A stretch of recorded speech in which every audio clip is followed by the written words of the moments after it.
সারা বছরই প্রায় গরমকাল আমাদের চলতে থাকে। ভীষণ গরমে আমাদের অবস্থা খুব কাহিল হয়ে যায়। শীত আসে, কিন্তু খুব স্বল্প সময়ের জন্য। ডিসেম্বর জানুয়ারি এই দুটো মাসই প্রধানত শীত হিসেবে এখন আসে। তাও শীত পড়তে পড়তে ডিসেম্বরের মাঝামাঝি হয়েই যায়। 1.5 থেকে 2 মাস শীত আমাদের এখানে স্থায়ী হয়। কিন্তু এবারে একটি সুখের কথা শোনা যাচ্ছে। এইবারে নাকি শীতকাল বেশ অনেকটা স্থায়ী হবে এবং শীতের প্রকোপটাও কিন্তু বেশ অনেক পড়বে।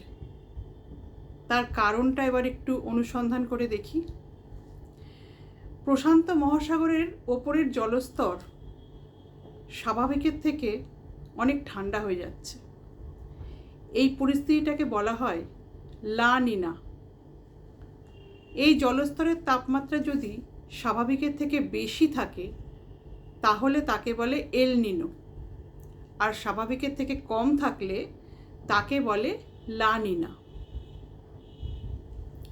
এই লা নিনা পরিস্থিতিতে সমুদ্রের ওপরের জলস্তরের তাপমাত্রা যেহেতু কমে যায়,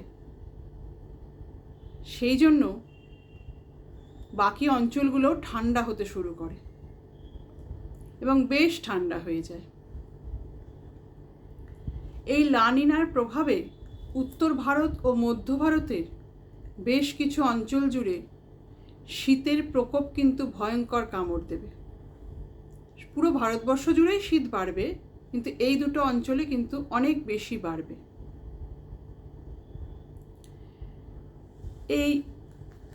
এবছর যেহেতু বৃষ্টি বেশি হয়েছে, সেহেতু অনেকেরই মত যে বৃষ্টি বেশি যে বছর হবে সে বছর শীতটাও বেশি পড়বে। কিন্তু আবহাওয়াবিদরা বলেন এইরকম ঘটনার সাথে কোনো বৈজ্ঞানিক ভিত্তি যায় না। অর্থাৎ বৃষ্টি বেশি হলেই যে ঠান্ডা পড়বে তা কিন্তু বলা যায় না।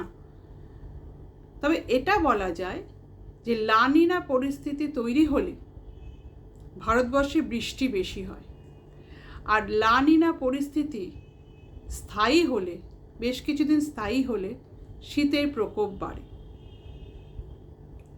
এই লা নিনা পরিস্থিতিটা তৈরি হয়েছে জুন মাসের মাঝামাঝি।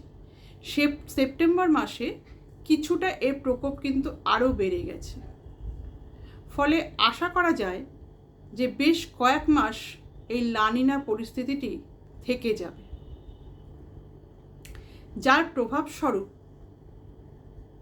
ভারতবর্ষে ঠান্ডার প্রকোপ বাড়বে।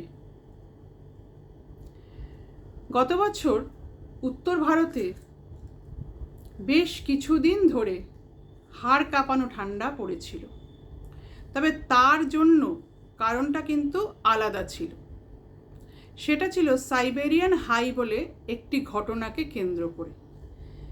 সাইবেরিয়ান হাই ঘটনাটি হলো সাইবেরিয়ার আকাশে প্রচণ্ড ঠান্ডা এবং শুকনো বাতাস প্রবাহিত হতে শুরু করেছিল এবং যেটা ক্রমশ দক্ষিণের দিকে চলে আসছিল, যার ফলে উত্তর ভারতে মারাত্মক ঠান্ডা পড়েছিল।